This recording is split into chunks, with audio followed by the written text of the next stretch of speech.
So hello and welcome everyone to 100 Days DSA Challenge Day 70. So today we are going to discuss the problem number 69 of LEET code which is square root of x. So इसमें हम लोग को क्या करना है कि हम लोग को एक नॉन नेगेटिव इंटीजर x दिया हुआ है, ठीक है, और उसका स्क्वायर रूट x रिटर्न करना है जो कि उसके नियरेस्ट इंटीजर पर राउंडेड ऑफ हो, ठीक है। मतलब बस अगर डेसिमल वैल्यू और इंटीजर वैल्यू दोनों आ रहा है तो उसमें बस इंटीजर वैल्यू को रिटर्न करना है और वो इंटीजर वैल्यू नॉन नेगेटिव भी होना चाहिए, ठीक है। और इस प्रॉब्लम में दिया हुआ है कि इसमें मुझे कोई भी इनबिल्ट फंक्शन को यूज नहीं करना है, जैसे कि हमारा पावर फंक्शन हो गया, ठीक है, जो कि C plus plus and Python में अवेलेबल है। सो अब इसका एग्जांपल एक बार देख लेते हैं। तो एग्जांपल में दिया हुआ है कि अगर x मेरा 4 है तो यहाँ पे 2 रिटर्न कर गया, तो x का स्क्वायर रूट परफेक्ट होता है 2 का, ठीक है। अब अगर मेरा यहाँ पे 8 दिया हुआ है तो इसका भी 2 रिटर्न हो गया, बट 8 का स्क्वायर रूट होता है 2.82 समथिंग, बट हमें यहाँ पे सिर्फ इंटीजर वैल्यू चाहिए तो यहाँ पे रिटर्न बस 2 हुआ है, ठीक है। तो ये था पूरा प्रॉब्लम। इसका प्रॉब्लम समझ में आ गया है। अब चलते हैं इसके एल्गोरिदम पे और इसके एल्गोरिदम को समझते हैं। Okay, so this is our algorithm. सबसे पहले मैंने यहाँ पे बाइनरी सर्च अप्रोच यूज कर रखा है, ठीक है। तो यहाँ पे मैंने लिखा है कि जो भी मेरा एक्स है, ठीक है, उसका स्क्वायर रूट कहाँ से कहाँ तक हो सकता है, 0 से लेके एक्स के बीच में ही हो सकता है उसका स्क्वायर रूट। इससे ज्यादा या कम तो नहीं जाएगा, ठीक है। तो मैंने जो यहाँ पे बाइनरी सर्च अप्लाई किया है उसका रेंज भी यही होगा कि 0 से एक्स के बीच ही होगा, ठीक है। उसके बाद मैंने दो पॉइंटर ले लिया है, एक लेफ्ट पॉइंटर जिसको मैंने इनिशियलाइज कराया है 0 से, और एक राइट पॉइंटर जिसको मैंने इनिशियलाइज कराया है एक्स से, ठीक है।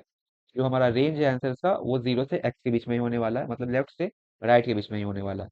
अब मैंने यहाँ पे एक फॉर लूप लगा दिया है, ठीक है, और ये लूप कब तक कंटिन्यू करेगा, जब तक मेरा जो लेफ्ट पॉइंटर है वो राइट पॉइंटर से या तो छोटा रहे या बराबर रहे, ठीक है।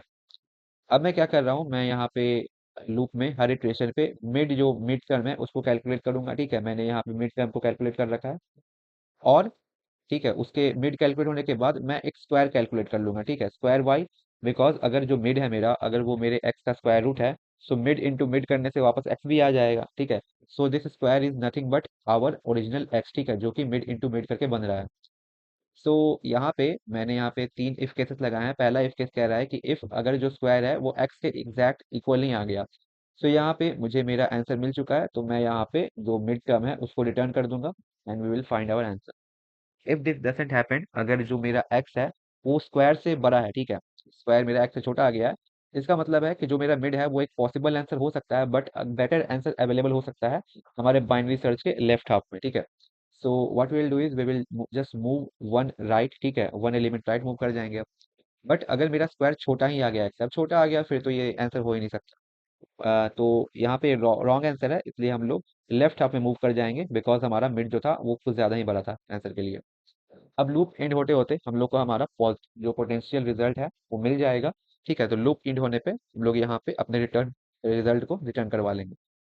सो ये जो अप्रोच है इसका टाइम कॉम्प्लेक्सिटी क्या हो जाएगा, it will be O of log N, ठीक है, and space complexity will be O of 1, because हमने सिर्फ यहाँ पे लेफ्ट एंड राइट पॉइंटर को ही एक्स्ट्रा स्पेस लिया है, ठीक है। So this was our algorithm. अब हम लोग चलेंगे इसके कोड पे, एक बार ऐसे कोड को देख लेते हैं।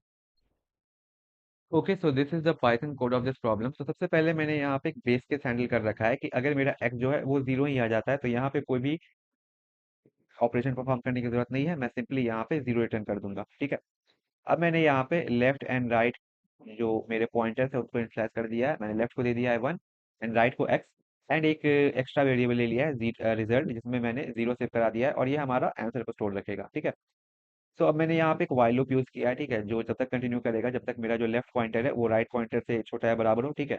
और मैंने यहाँ पे मिड कैलकुलेट कर लिया है, ठीक है। अब मैं यहाँ पे क्या कर रहा हूँ, मैंने यहाँ पे एक इफ स्टेटमेंट लिया है। इसमें लिखा है कि जो मेरा मिड इंटू मिड है अगर वो एक्स के इक्वल आ जा रहा है, मतलब आंसर मिल चुका है, और यहाँ पे रिटर्न कर दो मिड, ठीक है, जो भी मिडिल एलिमेंट है उसको रिटर्न कर दो। एल्स एल्स एल्स क्या लिखा है मैंने कि अगर मिड इंटू मिड वो छोटा आता है एक्स से, ठीक है, सो पॉसिबल आंसर है, पॉसिबल आंसर बड़ा छोटा आता है एक्स से, तो पॉसिबल आंसर है। तो इसके लिए क्या करो, इसके लिए क्या करो कि जो मिड को है उसको राइट नाउ स्टोर करा दो एंड लेफ्ट हाफ में चले जाओ, ठीक है, सर्च करने के लिए राइट हाफ में चले जाओ, सॉरी। उसके बाद अगर ऐसा नहीं होता, इन दोनों में से कोई भी केस इट नहीं करता है, मतलब मिड बहुत बड़ा था, तो क्या करो, मिड को -1 कर दो और चले जाओ लेफ्ट हाफ में, ठीक है।